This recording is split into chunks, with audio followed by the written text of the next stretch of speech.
Martin, to bol ale začiatok. Ty, a prečo je tu toľko ľudí? A čo to máš oblečené na sebe? Predsa to isté, čo ty, Ačka.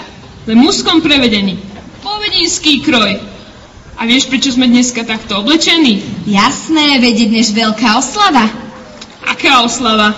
Predsa naša škola oslavuje 100-ročnicu. Aha, tak preto nám v škole čítali z kroniky. Áno, čítali, ale ja si z toho už veľa nepamätám. Nevadí, my ti to pripomenieme.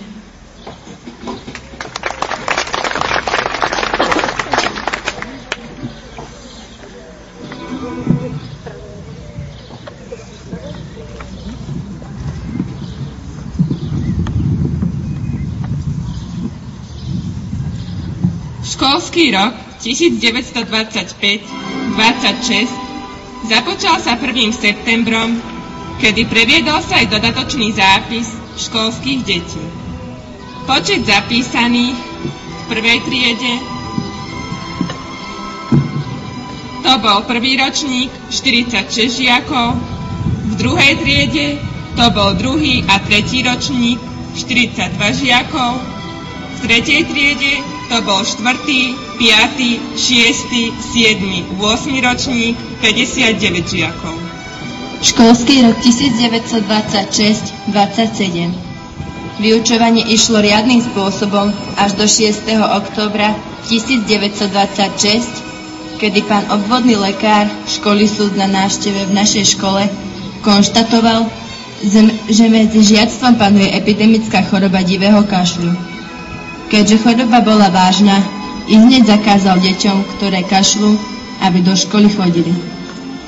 Počet chorých činil už 6. októbra 30 a zväčšoval sa zo dňa na deň.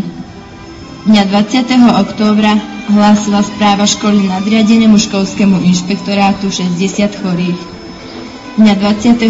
októbra zatvoril okresný úrad školu našu až do 8. novembra, teda blizo 3 týždne boli sme bez vyučovania. Trojtýždňový zátvor školy však nestačil. Divý kašel rozmáhal sa ďalej a prinútil okresný úrad o nové zatvorenie. Dňa 14. novembra pustili sme deti domov na nových 14 dní. 29. novembra započalo sa riadne vyučovanie. Po niektoré deti ešte pokašliavali, ale o týždeň išlo všetko už bez najmenších prekážok. V obci našej medzi malými 3 až 5 ročnými deťmi zúrila choroba ďalej až do jary. Školský rok 1928-29. Veľká zima. Ako zvláštnosť bežného zimného obdobia musíme zaznačiť veľkú a krutú zimu, na jakú sa ani starí ľudia nepamätali. Tuhá zima trvala niekoľko týždňov, deťom, školákom bolo chladno aj v riadne zakúrených učebniach a ruky svoje schovávali si do vrecák.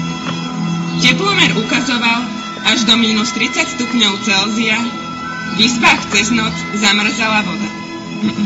7. marca 1934 dožil sa v sviežom zdraví svojich 84. narodenín pán prezident Tomáš Garrigue Masaryk. Teší sa tomu celý československý národ.